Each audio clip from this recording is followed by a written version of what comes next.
Let's travel way back in time, over 2,000 years, to the streets of ancient Athens. We're going to talk about one of the most important thinkers in all of history, a philosopher named Socrates. Now, he wasn't a king, he wasn't a general, but his ideas, well, they were about to change the world. But here's the thing that makes no sense. If this guy was so brilliant, why did the city he loved, his own hometown of Athens, sentence him to death? That's the big mystery we're going to unravel today. So, to figure out why he was put on trial, we first have to get to know the man himself. Who exactly was Socrates? Well, you might picture a famous philosopher as being rich and fancy, but not Socrates. He came from a pretty normal background. His dad was a stonemason, and Socrates even served in the army, where he was known for being incredibly tough. But what really made him different was that he just wasn't interested in money or fame. Other teachers would charge a ton for their lessons, but Socrates, he'd just wander through the marketplace, talking with anyone and everyone, completely for free. This right here, this quote, is the key to everything he believed. Socrates was convinced that knowing yourself was the most important thing in the world, way more important than being rich or popular. He basically argued that if you're not stopping to think about your own life, your own values, and what you really believe, then you aren't truly living. Okay, so how did he actually get people to examine their lives? Well, he didn't give boring lectures, and he never wrote any books. Instead, he came up with this totally new and radical way of teaching, and it became his signature move. It worked something like this. He'd start with a really simple question about a huge idea. Something like, what is justice? Or what does it mean to be brave?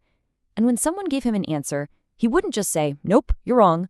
Instead, he'd ask another question, and then another, and another, until the person themselves started to realize, hey, wait a minute, my own answer doesn't really hold up. So you see, the Socratic method isn't about the teacher giving you answers. It's all about helping people discover the truth for themselves, just by questioning what they think they know. Socrates believed that by chipping away at all the weak ideas, you could eventually get to something that felt like real wisdom. Now, as you can probably guess, this whole method was powerful. For some people, it was amazing. It created these super devoted followers who were thrilled to finally learn how to think for themselves. But for others, it made Socrates some very, very powerful enemies. The story goes that a friend of Socrates traveled to the oracle at Delphi. This was a priestess who people believed could speak for the gods. And he asked her a simple question: is anyone in Athens wiser than Socrates? The oracle's answer was clear. Nope, not a single person. When Socrates heard this, he was completely baffled. He was like, me? The wisest? No way. I'm positive I don't know much of anything. So he actually made it his personal mission to prove the oracle wrong. He went out and started questioning all the most respected people in Athens, the politicians, the famous artists, the so-called experts. And in doing this, he had this huge aha moment. He found that all these important people thought they knew everything, but when he started asking his questions, their arguments just fell apart. Socrates realized the oracle was right, but in a tricky way. He was the wisest man in Athens, but only because he was the only one willing to admit that he didn't know everything. And this created this massive divide in the city.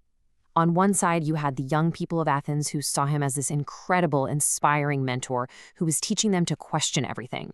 But on the other side, you had the powerful people he'd publicly made to look foolish, and they saw him as a serious threat, a troublemaker who was destroying tradition and respect for authority. You have to remember, this was all happening in a city that was seriously on edge. Athens had just lost a long, devastating war with their rival, Sparta. People were scared, they were angry, and they were looking for someone to blame. And in that kind of atmosphere, Socrates' constant questioning started to feel less like a fun thought experiment and more like a real danger to a society on the brink of collapse.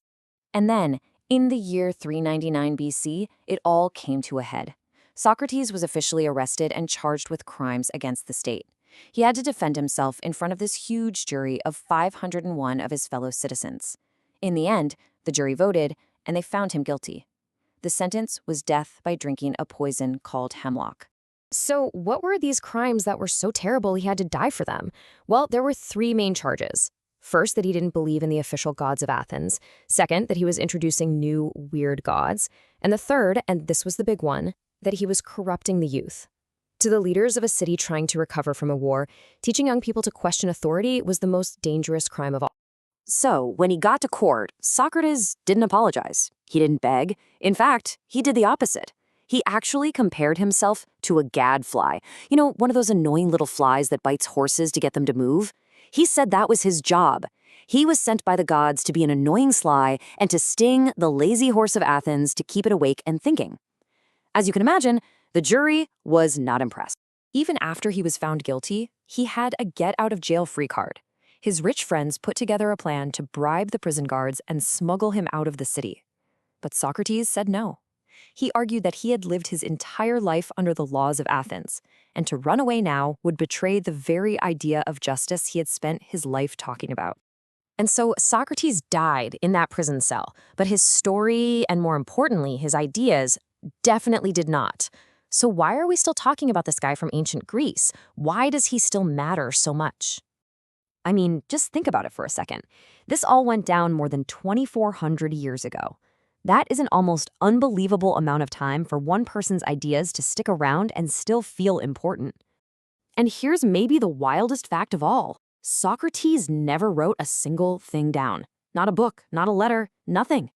The only reason we know anything about him is because of the writings of his students, especially his most famous one, Plato. If it weren't for Plato, the story of Socrates might have just vanished. And his legacy today is just huge. The Socratic Method is still used in law schools and classrooms all over the world. His whole approach of questioning and testing ideas helped inspire the scientific method. But more than anything, he taught us the value of critical thinking, the courage it takes to stand up for what you believe in, and the idea that a real education isn't just about memorizing facts, it's about becoming a better person. Socrates' entire life was built on asking questions, even when it cost him everything. He believed that was the only way to truly live. So I'll leave you with a question in his honor. What's one thing that everyone you know just accepts as true, but that you've never really stopped to question for yourself?